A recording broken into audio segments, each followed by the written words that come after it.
Los apóstoles. Vamos a hablar ahora de los apóstoles, Dios les bendiga. Miren, hay una escritura, ¿verdad? De que Jesús, cuando Jesús escogió los apóstoles, ¿verdad? Esto está en Lucas, en Lucas 6, del 12 al 15. En Lucas 6, del 12 al 15, Jesús dice la Biblia, dice, en aquellos días Él fue al monte a orar, Jesús. ¿Y por qué fue a orar al monte? Y pasó la noche orando a Dios. Jesús se la pasó toda la noche orando. ¿Por qué? Porque iba a escoger a un equipo, ¿verdad? A los 12. Entonces, antes de escogerlo, toda la noche se puso a orar. En aquellos días, él fue al monte a orar y pasó la noche orando a Dios. Y cuando era de día, llamó a sus discípulos y escogió a 12 de ellos, a los cuales también llamó apóstoles. A Simón, a quien también llamó Pedro, a Andrés, su hermano, Jacobo y Juan, Felipe y Bartolomé, Mateo, Tomás, Jacobo, hijo de Alfeo, Simón llamado el Celote, Judas, hermano de Jacobo, y Judas Iscariote, que llegó a ser el traidor. Bueno, el Señor los escogió, ¿verdad? Él iba a formar un equipo. Ese equipo iba a ministrar a Jerusalén. Jerusalén iba a ministrar a Israel. Israel iba a mostrar al mundo entero. Y de esa manera el evangelio iba a llegar a tu vida y iba a llegar a mi vida, ¿verdad? Fue muy estratégico el Señor para formar, para ministrar, para llevar el evangelio, ¿verdad? Bueno, entonces, los apóstoles, apóstol, la palabra apóstol viene del hebreo Shelia, ¿verdad? Y Shelia quiere decir enviado, emisario, mensajero, embajador, o también era un representante legal. Y en aquellos tiempos, en la cultura judía, en los israelitas, el Shelia o Shelihim, en plural, ¿verdad? Eran enviados para trámites legales, ¿verdad? Aparte de ser como embajador y todo ese tipo de cosas, ¿verdad? Entonces, un Shelia podía casarse con la novia de quien lo enviara para luego traerla a donde él estaba. Cuando alguien estaba lejos por negocios o por lo que sea y no se pudiera casar con su novia, él mandaba un Shelia. Y ese Shelia iba y se casaba en representación del enviado, el que lo enviaba. Y después él se podría traer a la mujer ya casada con el que lo envió. Y ya se la traía a él, ¿verdad? Ese poder legal tenía, ese derecho legal tenía un Shelia, ¿verdad? También los Shelias podían representar al que lo enviara para un divorcio. Me quiero divorciar, pero ya no quiero ver a la mujer con la que estoy. Ve tú. Y lleva a alguien y en representación del otro también, ¿verdad? Fíjense, ese poder tenía el Shelia, ¿verdad? Ese poder legal, ¿verdad? Por eso es que usan la palabra Shelia, apóstol, ¿verdad? Los que escogió, no, fíjense, no eran tan intelectuales como los rabinos, ¿verdad? Los que enseñaban promedio, los que enseñaban de promedio, por decirlo rabinos, los maestros, que eran los fariseos, los seudoseos, ¿verdad? Los escribas, tenían un alto intelecto, ¿verdad? Pero los apóstoles no, ¿verdad? Incluso hay que tener cuidado porque la Biblia dice que eran sin letras. Pero cuando dice que eran sin letras no era porque no sabían leer ni escribir, no era por eso, sino que no eran tan intelectuales, no eran enseñados para enseñar, no eran tan enseñados. Entonces, fíjense, en Romanos 4:3 se dice, entonces viendo el deneudo, o sea, los fariseos y los seudoseos, viendo el deneudo de Juan y de Pedro, dice, entonces viendo el deneudo, el denuedo de Pedro y de Juan, y sabiendo que eran hombres sin letras. Aquí no quiere decir que no sabían leer, no sabían escribir, ¿no? Sino nada más que su intelecto no era muy alto. Que eran hombres sin letras y del vulgo se maravillaban y le reconocían que habían estado con Jesús, ¿verdad? Hay que recordar que el mismo Juan, aquí está hablando de Juan, él escribió el Evangelio de Juan, él escribió 3 cartas y él escribió el Apocalipsis. Sí sabía leer, sabía escribir. También Pedro, aquí está hablando de Pedro. Pedro escribió la primera y la segunda carta de Pedro, ¿verdad? Antes del Apocalipsis, ¿verdad? También Mateo. Mateo es que un apóstol también escribió el Evangelio de Mateo, ¿verdad? También Pedro. Bueno, ya hablábamos de Juan también. Pablo, que escribió las 14 cartas paulinas, ¿verdad? Sin contar Lucas, que era un doctor, ¿verdad? Que ellas fueron apóstoles después, ¿verdad? Pero no es que no sabían leer, sabían, pero no tenían el intelecto tan alto como el maestro promedio, ¿verdad? Ok, como no tenían una buena formación, por eso los escogió el Señor, ¿verdad?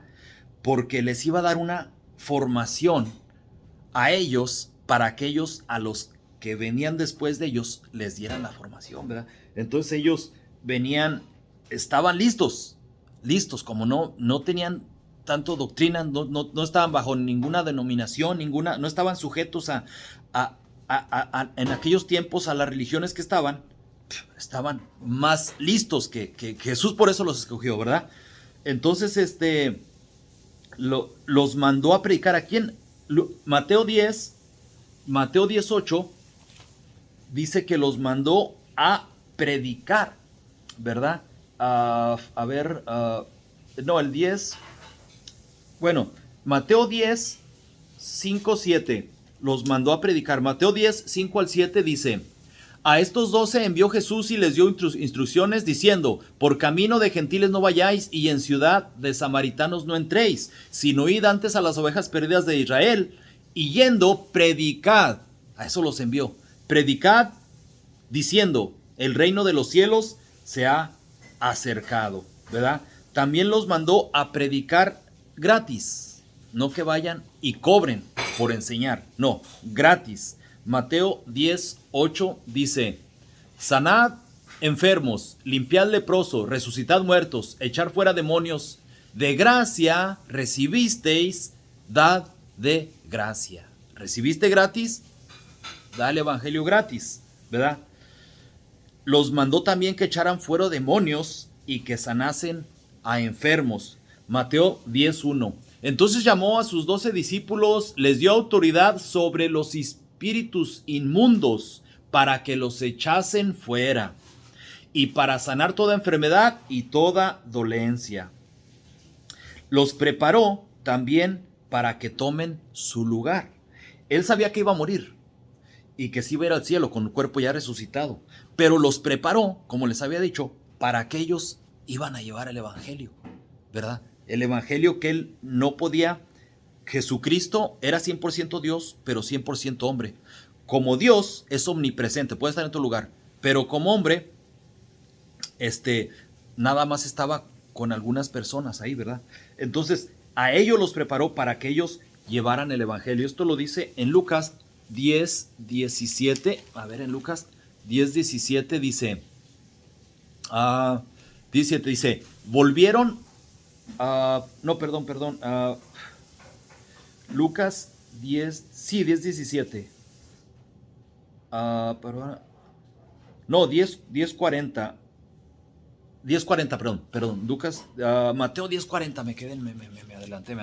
Mateo 10:40, Mateo 10:40 dice: el que a vosotros recibe, a mí me recibe, está diciendo Jesús, y el que me recibe a mí, recibe al que me envió. O sea, él los envió en su nombre, ¿verdad? Para que lo hagan por él. Entonces, sabiendo que en un futuro iba a seguir eso, ¿verdad? Les enseñó que vayan en su nombre de él. Y hoy en día, hasta hoy en día, todo el que va y te habla de la palabra de Dios en el nombre de Jesús está siendo enviado como los apóstoles, ¿verdad? Eso sí, esa doctrina él la comenzó ahí y después, ahí fue un precedente, pero después de ahí ha seguido esto, ¿verdad? También enviaba hasta de a 70 veces. A veces agarraba 70 discípulos, ¡pum!, y los enviaba. Eso sí está en Lucas 10:17. Dice... 10:17 dice, y les dijo, 10:17 dice, volvieron los 70, o sea que ya había enviado 70 discípulos, ¿verdad? Porque en realidad se juntaban muchos discípulos, ¿verdad? Pero a veces tenía hasta grupos de a 70 y los enviaba. Dice, volvieron los 70 con gozo diciendo, Señor, aún los demonios se nos sujetan en tu nombre. Y él les dijo, yo veía a Satanás caer del cielo como un rayo. Bueno, a veces había grupos grandes, hasta 70 enviados, pero de todos seleccionó nada más a 12. Y de esos 12 seleccionó a 3 que eran su grupo íntimo, que eran Jacobo, Pedro y Juan, ¿verdad? y ellos son considerados incluso hasta como columnas, ¿verdad? Como en Gálatas 2:9 nos habla de que eran considerados estos tres como columnas. 2:9 dice, y reconociendo la gracia que me había sido dada, Jacobo, Cefas es Pedro, Simón Pedro, y Juan, que eran considerados como columnas, nos dieron a mí y a Bernabé la diestra en señal de compañerismo para que nos fuésemos a los gentiles, para que fuésemos a los gentiles y ellos a la circuncisión. O sea, estos tres, su más íntimo círculo social, eran ellos tres, y ellos incluso en la transfiguración, ellos se los llevó. O sea, cuando tenía cosas muy íntimas, cosas muy personales, yo creo, los juntaba y con ellos les ministraba, ¿verdad? Entonces, fueron esos tres. También mira, te voy a pedir por favor que le pongas ahí un like en Facebook, que te suscribas a mi canal Juan Belmontes, y pásale, si te gusta este video, pásaselo a un amigo. Estos videos yo los hago no hablando de religión, no me interesa la religión, ya nada más para que esas personas que no van a la iglesia o que no leen su Biblia, escuchen palabra de Dios, ¿verdad? Ok, entonces, de los 12, fíjense, de los 12 en la lista siempre aparece primero Pedro. Siempre cuando está escrito en la Biblia. Y al último a Judas Iscariote, el traicionero, ¿verdad? Al último, ¿verdad? Todos estos eran de Galilea, de donde se crió Jesús, ¿verdad? La mayoría habían sido influenciados por Juan el Bautista. Incluso de cuando en cuando andaban con él, andaban en su grupo, ¿verdad? Incluso de algunos ahí llegaron a reconocerlo cuando lo bautizó Juan, ¿verdad? La mayoría eran pescadores. Uno era recaudador de impuestos, ¿verdad? Que era Mateo. Y hay que recordar que en aquellos tiempos los recaudadores de impuestos eran muy tranza, robaban. Ellos cobraban $5 de impuestos y se quedaban con uno para ellos. Cobraban de más. Eran conocidos por eso. Eran unos corruptos, ¿verdad? Dos eran terroristas. Fíjense, estaba Simón el Celote, era un terrorista. El celote, los celotes de aquellos tiempos, se le dice celote, era un apodo, ¿verdad? A veces, como tenían nombres parecidos, como había dos Simones, entonces uno le decía el celote. Entonces, celote eran los que se habían apartado del fariseísmo porque odiaban a los romanos. Entonces eran terroristas, ¿verdad? Entonces parece que él se unió a Jesús creyendo como que iba a formar un reino y que iba a derrocar a los romanos. Era un terrorista, Simón el Celote, perdón.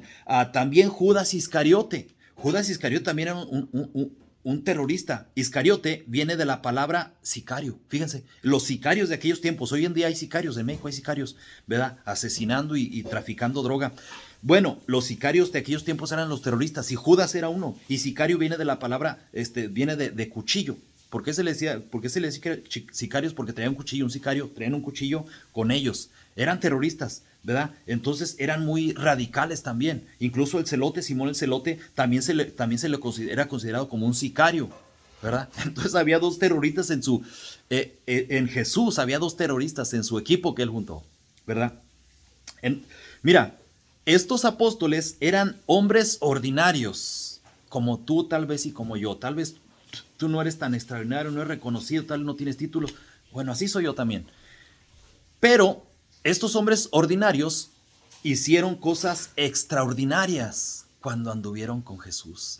Milagros, transformaciones en ellos para empezar. Después ellos hablaban y ministraban y hacían milagros, y las personas se transformaban por el testimonio de ellos, por la palabra y por el testimonio de ellos. O sea, llevaron una vida extraordinaria. ¿Por qué crees que no abandonaron a Jesús? ¿Por qué crees que no abandonaron el camino de Jesús? La mayoría de los historiadores dicen que los mataron a todos, menos a Juan. De hecho, a él sí lo metieron en un caso de aceite hirviendo, pero no se murió, se salió y se limpió, vámonos. Pero lo echaron a la isla de Patmos, es una isla, la isla de Patmos, ahí lo castigaron y lo dejaron, vámonos, ahí te quedas. Era su castigo, ¿verdad? Y después cuando se le cumplió su sentencia, lo volvieron a traer. Y parece que fue un líder en Éfeso, un pastor en Éfeso. Entonces, fue el único que no murió. Hay algunos historiadores que dicen que murieron, como por decir a Santiago, hay otros que dicen que murieron de muerte natural, ¿verdad? Pero la mayoría de los historiadores concuerdan en que todos murieron, los demás, todos murieron por asesinatos, aserrados, crucificados como Pedro boca abajo. Pero, o sea, ¿por qué? ¿Por qué se mantuvieron ahí? Porque eran unos hombres ordinarios, pero llevaron una vida extraordinaria con Jesús, ¿verdad? Mateo 29:11 dice: llevad mi yugo sobre vosotros y aprended de mí, que soy manso y humilde de corazón, y hallaréis descanso para vuestras almas. Es lo que tenían ellos. El Señor Jesucristo dijo, la paz, Juan 14:26 dijo, la paz os dejo, mi paz os doy. Yo no os la doy como el mundo os la da. Ellos probaron de muchas cosas, pero nada les les dio tanta satisfacción como Jesucristo en sus vidas. Llevaron una vida extraordinaria. Yo tengo 18 años que llevo una vida extraordinaria. Tengo problemas, soy una gente común, tengo problemas de todo tipo de cosas. Pero cada día yo lo disfruto. Cada día disfruto sirviendo al Señor, preparándome para enseñar, preparándome para ir a servir ahí en la iglesia, en cualquier cosa mínima, hasta limpiar los baños, hacer el zacate, lo que sea. Yo disfruto enseñando a mis hijos, mi esposa. Yo disfruto esta vida que llevo. Es una vida extraordinaria que le da a uno el Señor. Y no soy millonario, no soy famoso, nada.